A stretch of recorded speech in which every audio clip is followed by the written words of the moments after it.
Welcome again to our Lifeline Health Lectures.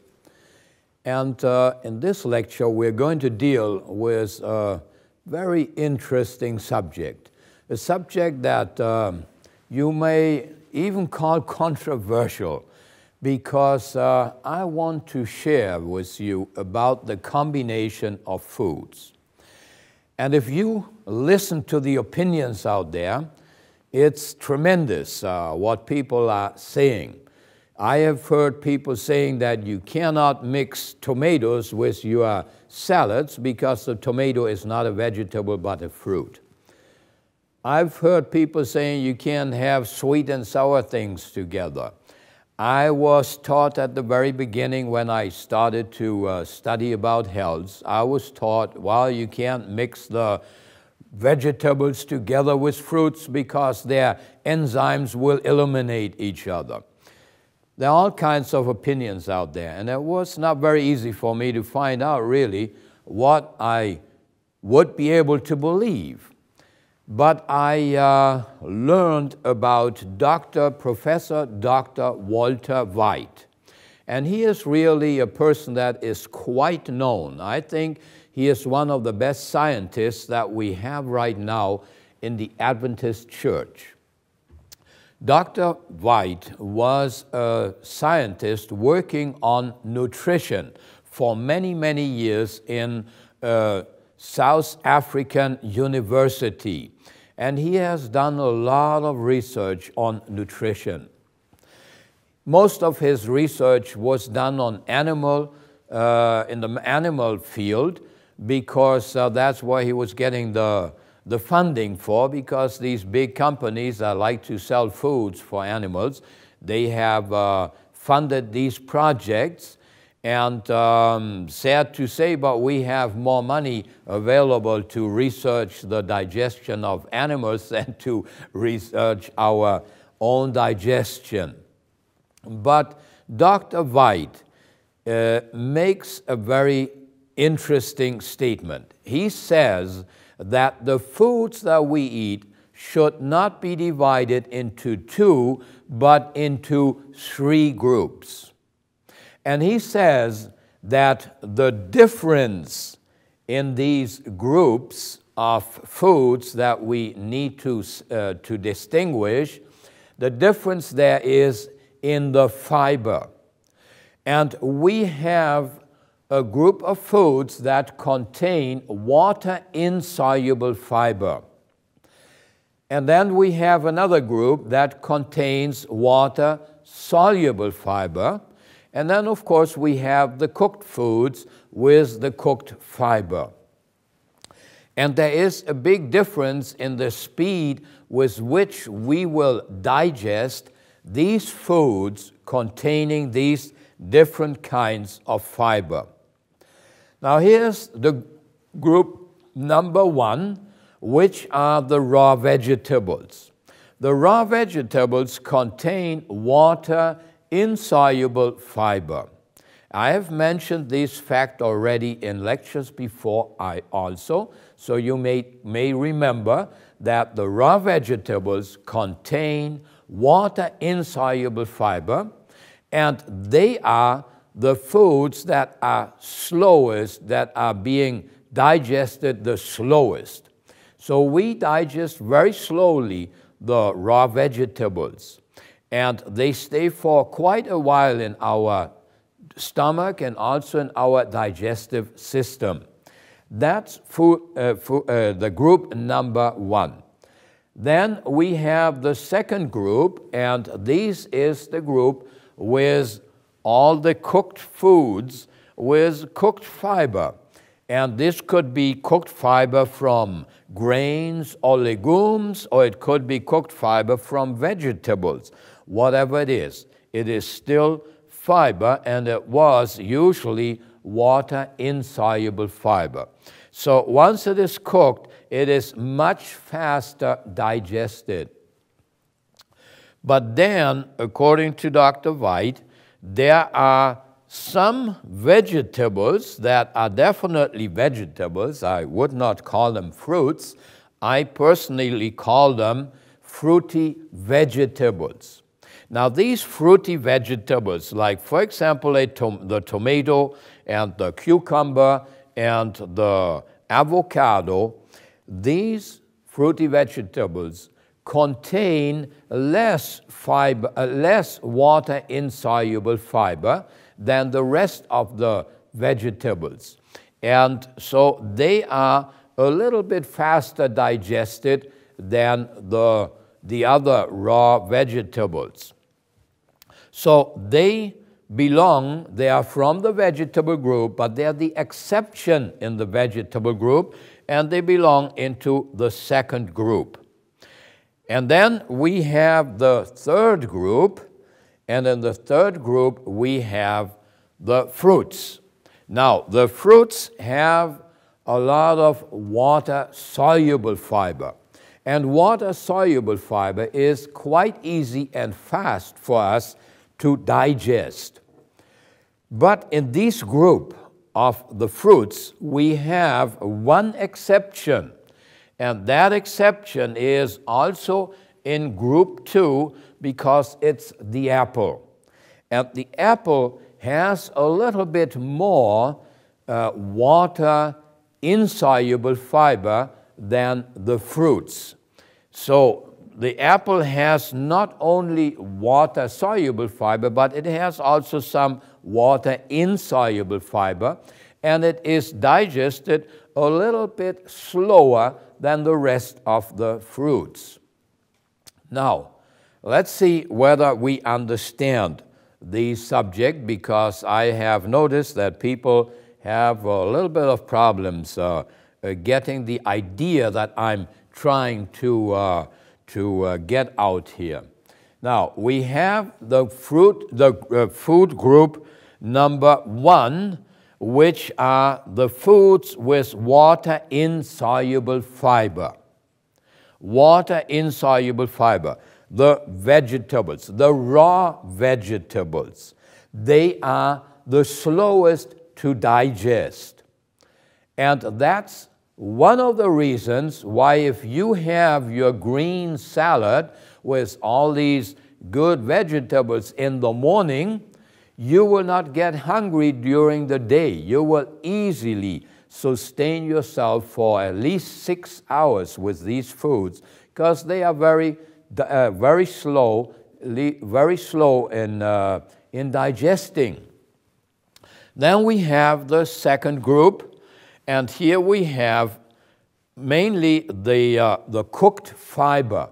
Now, cooked fiber is digested faster than the raw water-insoluble fiber. So this is group number 2, but we have here some exceptions from the vegetable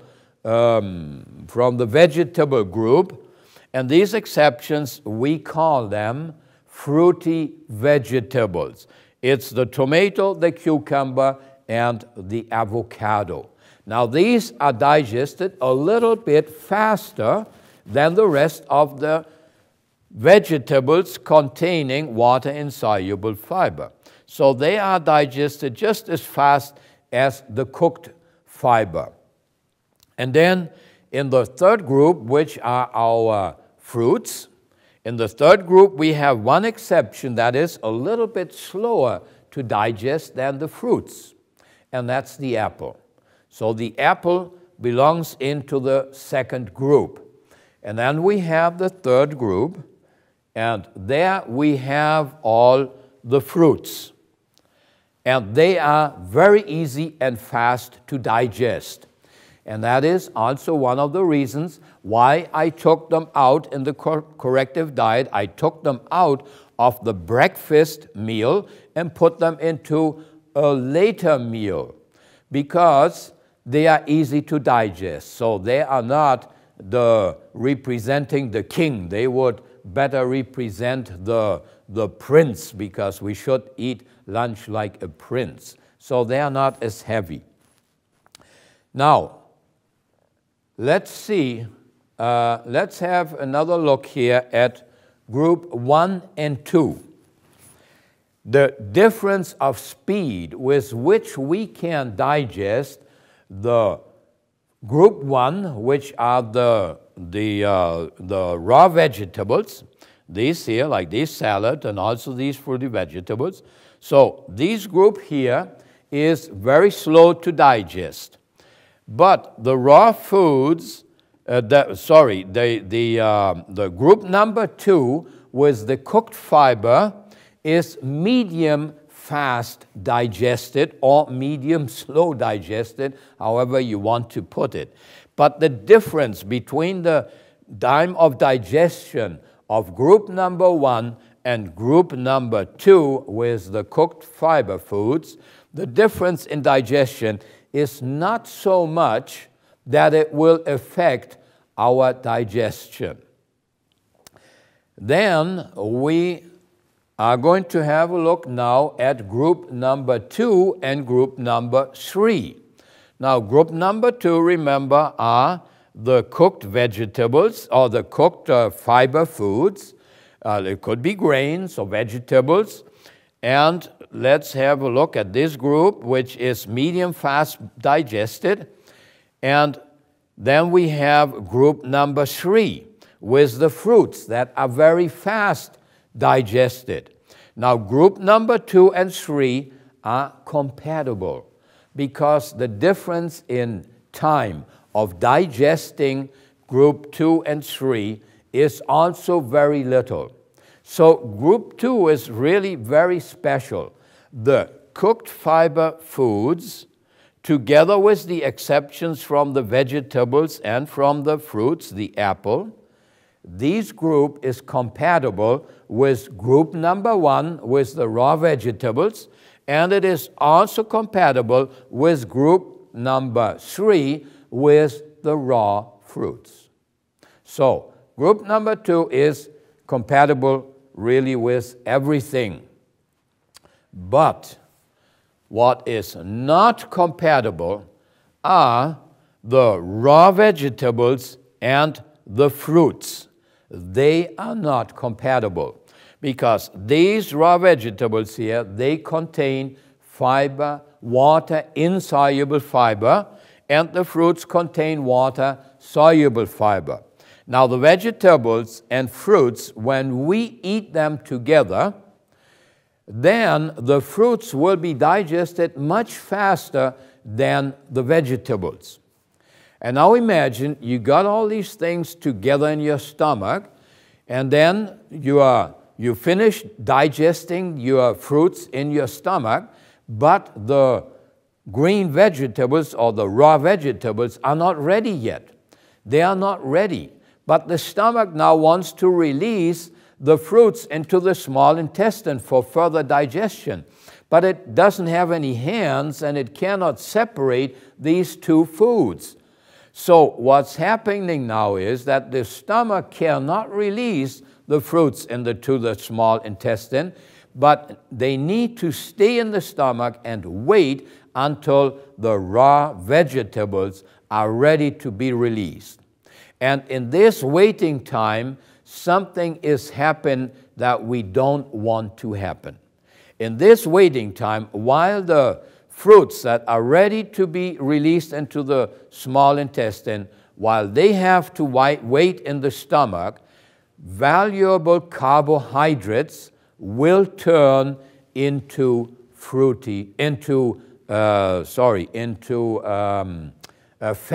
acids. So the valuable carbohydrates of the fruits will practically turn into fat, because fatty acids, that's fat. And that is something that we don't want to happen. And why don't we want these things to happen? Well, remember, I told you already before that carbohydrates is the number 1 fuel for our body. It's really like the super fuel at the gas station for us, while the fat is just like regular gas. So we don't want to turn a valuable carbohydrate into fat, because the fat, we would not be able to use it for the work of our brain, and the fat we would not be able either to use it for fast energy if we do an anaerobic exercise or work. So that's why we do not want to mix raw vegetable with the fruits. I hope that we understand these concepts and that we are now ready to have a look at these different samples that I put down here. Now, we have here the first meal sample. I should really not have put the names group here because it may be confusing. This is not group 1 and group 2 and 3 as we were talking about to this moment, because group 1 are the green vegetables. Remember that. Then group 2 are the cooked fiber and also the fruity vegetables, and the exception from the fruit, which is the apple, right? So these here contains foods from group 1 and group 2, because this is all group 2. And now remember that group 1, the raw vegetables, are compatible with the cooked fiber foods with group 2. They're compatible, and they are also compatible with the fruity vegetables and the exception under the fruits. Now this gives us really a wonderful opportunity, because now we can produce a salad. We can have a green salad if we like to. Of course, these fruits, these fruity vegetables, I would put them here in the salad. So I would move them up here and have them together with the salad. And then afterwards we could have a meal with cooked foods, anything that we want to eat, potatoes with vegetables, or a grain with a vegetable, or even a bean if you like to eat that. All right, so we can have the cooked food here, and we could have as a dessert a fruit, because we could have the apple as a dessert, because it's the exception under our fruits. It is slower digested than the rest of the fruits. So you could combine a wonderful meal here. You'd have your salad, your cooked food, and then have an apple as a dessert. And I would like to mention here that if you eat these foods together in one meal, I would suggest that you have your green salad first. Sometimes I see people that eat a little bit of salad, a little bit of cooked food, a little bit of salad, and a little bit of cooked food, and they just keep going like that, and sometimes they finish with the rest of the salad. No, I would not suggest to mix these foods that way. If you have these two food groups together in one meal, you have the food group 1 and the food group 2 in one meal, I would suggest that you eat first the foods that are slowest to digest. And which are the ones that are slowest to digest? Yes, they are the raw vegetables. They are slowest to digest. So we should first eat our salad, and once we finish the salad, then we should eat our cooked food. Because in the time that we eat our cooked food, the salad will already be partially digested, and we will be reducing the difference of time between the raw vegetables and the cooked foods. So we would be reducing the time difference that we need for digesting these two different food groups. Then we got sample number 2 here. And in sample number 2, now we got these fruity vegetables here, which belong to group number 2. And we have the cooked foods here, which are cooked fiber. They belong into, right, they belong into group number 2 also. And then we have here fruits. We have fresh fruit here. Now the fresh fruit belongs into group number 3, into the group with the water-soluble fiber. This is the group that's the fastest to digest. Now, look here also. You have a wonderful opportunity here to produce a salad from the fruity vegetables, because they're compatible because with group 3, because they're from group 2. So you can make a salad from tomato, avocado, and pepino. And by the way, it makes a very delicious salad. And then you have that first, and then you would have your cooked food. And then at the last, you would have your raw fruits. You would have these last. So you would have these as dessert, and you can perfectly mix the apple with your fruits if you want to make a fruit salad maybe, or if you just want to eat a banana and an apple. You can perfectly do that together because the apple is compatible with all the fruits because it does belong to group number 2. So this would be a wonderful meal here that we can set together where we have a salad, a cooked meal, and a dessert, fruits as a dessert. Now here is group number 3, or example number 3, let's call it like that. This is our third example here. And now here we got some fruits, we got some cooked food, some cooked fiber foods, and then here we got all the exceptions from group 1, the fruity vegetables, and from group 3, we got the exception, which is the apple. We got all this in here. Now, are these compatible? Yes, they are compatible because this is group 3, and all this here is group 2. And group 2 and group 3 are compatible. But yet in this meal here, if I put this meal together as it is here, there is a mistake in it. And what is the mistake that is in these third example in this third meal? What's the mistake that's in there? Well, yeah, you got it right. The fruits should not be at the beginning because the fruits are faster digested than the cooked foods and also faster digested than the fruity vegetables. So this example contains practically the same things as this here, but the fruits here at the beginning. Now, we should not have the fruits first because they are much faster digested than the cooked foods. I did this example because I have been to several places where people have or had the custom to first serve watermelon or whatever kind of little piece of fruit, and they would say, well, it's good to open the stomach.